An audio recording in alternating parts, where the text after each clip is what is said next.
Capital Cultural apresenta o audiolivro com audiodescrição do dossiê 12, Roda de Capoeira e Ofício dos Mestres de Capoeira.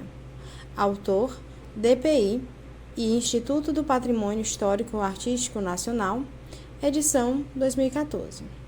Narração, Jéssica Oliveira, com objetivos educacionais e de acessibilidade do conteúdo. Título 1. Introdução. É vasto o universo de que se aventura a pesquisar a capoeira. A arte que apresenta registros iconográficos e documentais desde o século XVIII. A capoeira tem diversas vertentes, ensinadas por mestres, contramestres, professores e instrutores. Além disso, cobre um amplo território geográfico, que mapeia os 5 continentes, uma vez que as rodas de capoeira estão difundidas em mais de 150 países. O desafio do inventário para registro e salvaguarda da capoeira, como patrimônio cultural do Brasil, realizado entre 2006 e 2007, era construir um diálogo entre o tempo histórico passado e o tempo presente. Como patrimônio vivo, a capoeira se mantinha no cenário atual por meio dos mestres, que representavam o saber. Ao mesmo tempo, acumulavam produção cultural, que atravessava os últimos 3 séculos.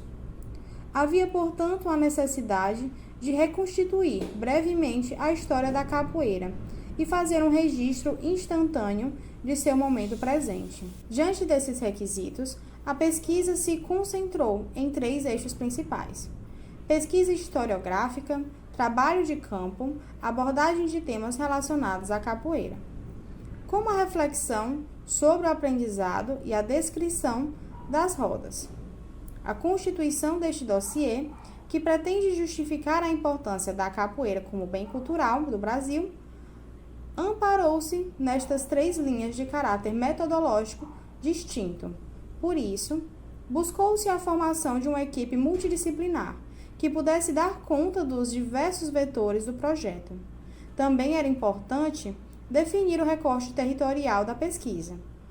Um reforçado imaginário produzido por livros, filmes e telenovelas relacionou a capoeira à escravidão rural, a sua prática nas senzalas sob o olhar desconfiado do senhor de engenho.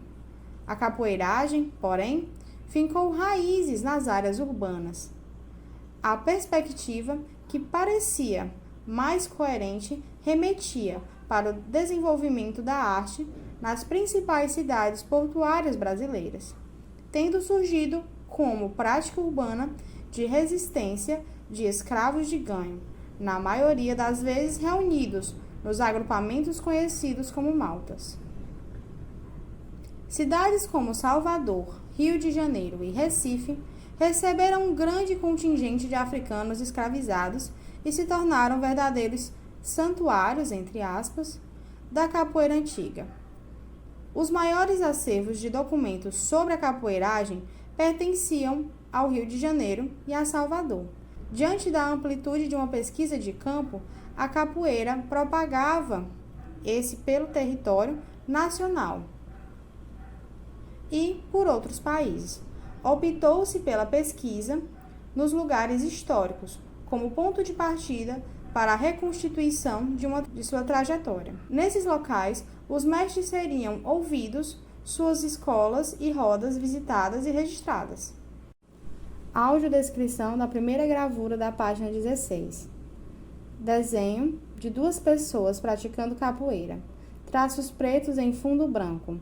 Uma das pessoas sustenta o corpo com uma só mão, enquanto a outra está de costas, olhando a outra por debaixo das pernas. Ambos parecem usar apenas calças. Assinatura do artista, Caribé.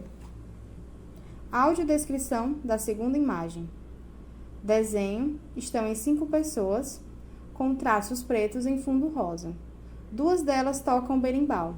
2 estão de pé, com os braços para cima e com as mãos juntas. E uma pessoa atrás, de cócoras. Assinatura do artista, Caribé.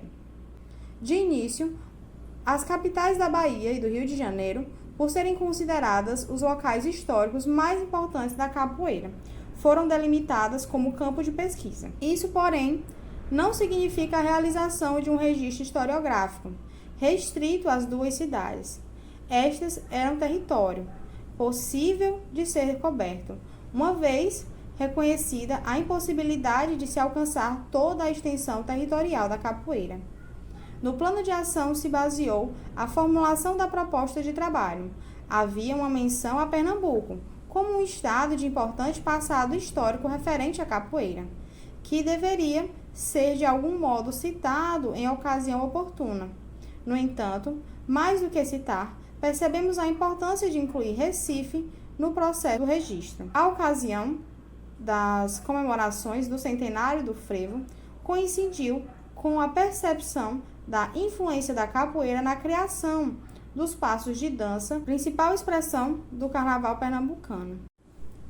Essa descoberta revela a presença da capoeiragem na cultura local de Recife e indica a necessidade de uma investigação mais demorada sobre a história dos bravos e valentões, como eram conhecidos os capoeiras de Pernambuco.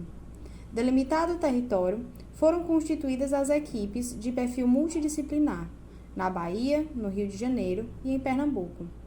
O grupo de profissionais que contemplava as áreas da antropologia, história, psicologia, educação física e artes cênicas.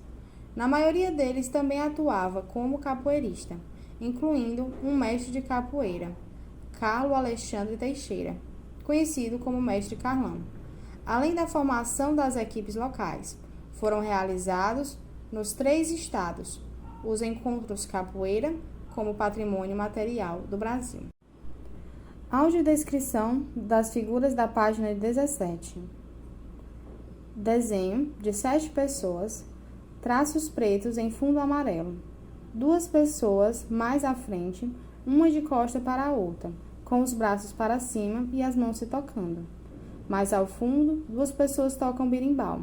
Uma observa de pé, outras 2 observam de cócoras, próximo ao berimbau. Assinatura do artista, Caribé.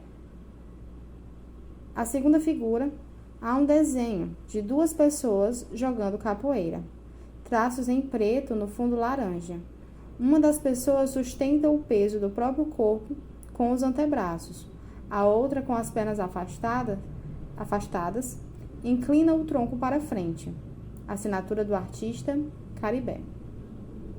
A terceira figura, da página 17, é um desenho com 6 pessoas, traços pretos no fundo verde, à frente 2 pessoas jogando capoeira, uma delas abaixada, passando por entre as pernas da outra, que inclinada, com o tronco sobre a outra. Mais atrás, 2 pessoas tocam berimbau e outras 2 observam de cócoras. Assinatura do artista, Caribé.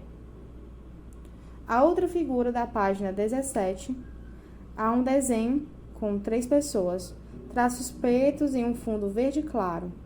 À frente, 2 pessoas jogam capoeira, uma delas chutando com a perna esquerda, enquanto a outra encaixa uma rasteira na perna direita do seu oponente. Ao fundo, uma pessoa de pé toca um berimbau. Assinatura do artista, Caribé. O objetivo desse encontro foi reunir mestres, alunos e pesquisadores para apresentar o projeto do inventário e discutir sua importância, definir as possibilidades de registro e fazer um levantamento de pautas, que seriam utilizadas como referências para a elaboração das recomendações do Plano de Salvaguarda da Capoeira. A perspectiva que se apresenta baseia-se em que a cultura é dinâmica e não cristalizada.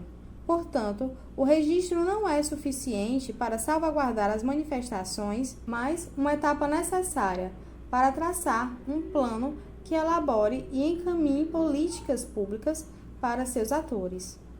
Os principais pontos levantados nesses encontros foram a necessidade de aposentadoria especial para os velhos mestres de capoeira, a importância dos mestres de capoeira como divulgadores da cultura brasileira no cenário internacional, tornando-se necessário criar alternativas para facilitar seu trânsito por outros países, a necessidade de criação de mecanismos que facilitem o ensino da capoeira em espaços públicos, o reconhecimento do ofício e do saber do mestre de capoeira, para que ele possa ensinar em escolas e universidades, a criação de um centro de referência da capoeira, centralizando toda a produção acadêmica sobre a capoeira, realizada por estudiosos de diversas disciplinas, um plano de manejo da biriba, madeira usada para confeccionar berimbau e que pode ser extinta no decorrer dos anos. Trata-se de um conjunto de encaminhamentos que norteou as recomendações do Plano de Salvaguarda da Capoeira e que indicou ser necessário reconhecer como patrimônio cultural do Brasil o saber do mestre de capoeira como ofício e a roda de capoeira como forma de expressão. Em termos institucionais, o processo de inventário foi alocado no Laboratório de Pesquisas em Etnicidade, Cultura e Desenvolvimento, LACED, do Museu Nacional, UFRJ, por meio da Fundação Universitária José Bonifácio, FUJB/UFRJ. A coordenação do projeto também contou com a supervisão da Diretoria de Patrimônio Imaterial, do IFAM, das superintendências do IFAM na Bahia e em Pernambuco, e no Centro Nacional de Folclore e Cultura Popular, CNFCP/IFAM. O texto desenvolvido neste dossiê procurou reconstituir, de forma breve, a história da capoeira, bem como descrever sua prática, cultura material e seus rituais. Esse trabalho de pesquisa pretendeu justificar sua importância como bem cultural, a partir da documentação escrita e dos relatos dos mestres que continuam em atividade. A roda de capoeira e o ofício dos mestres de capoeira foram reconhecidos como patrimônio cultural brasileiro por meio da inscrição no Livro de Registros das Formas de Expressão e no Livro de Registros dos Saberes, volume 1º, respectivamente, no Instituto do Patrimônio Histórico Artístico Nacional, em 21 de outubro de 2008, conforme decisão proferida na 57ª reunião do Conselho Consultivo do Patrimônio Cultural, realizada no dia 15 de julho de 2008. O conselheiro relator do processo de registro foi Arnold Welling. Na imagem, há a sombra de Mestre Pastinha em preto com fundo azul. A imagem enquadra apenas o rosto e a mão do mestre. Ele tem sobrancelhas espessas, bigode e de pele enrugada, nariz largo e olhos relaxados. Pensativo, ele toca o rosto. Audiodescrição da página 20. Fotografia em preto e branco de Pierre Verguen. Nela, 2 homens negros estão centralizados em plano americano. Ambos estão sem camisa e usam calções. Um deles está tocando um berimbau de pé enquanto olha o outro, que está sentado e de chapéu, tocando um berimbau. Ao fundo, uma parede desgastada e algumas blusas de manga e um chapéu pendurados por pregos.